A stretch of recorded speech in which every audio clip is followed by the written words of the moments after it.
दोस्तों व्हाट्सएप का इस्तेमाल करते हैं तो व्हाट्सएप का ये 3 सीक्रेट सेटिंग जान लो। 99% लोग नहीं जानते होंगे।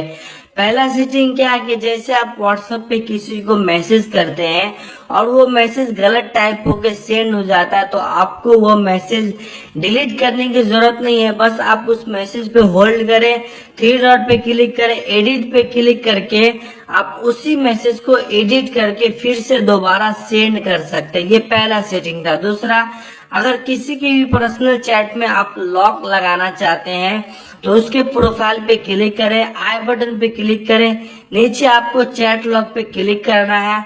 यहाँ से आप किसी के भी पर्सनल चैट में लॉक लगा सकते हैं और यहाँ पे आपको लॉक चैट का ऑप्शन दिखेगा, यहाँ से उस चैट को अनलॉक भी कर सकते हैं। ये दूसरा सेटिंग है। तीसरा सेटिंग क्या है, किसी के प्रोफाइल में जाना है, आई बटन पे क्लिक करना है, मीडिया विजिबिलिटी दिखेगा, इस पे क्लिक करके इसको नो कर दीजिएगा तो ये बंदा आपको जो भी फोटो और वीडियो भेजेगा ये आपके गैलरी में सेव नहीं होगा।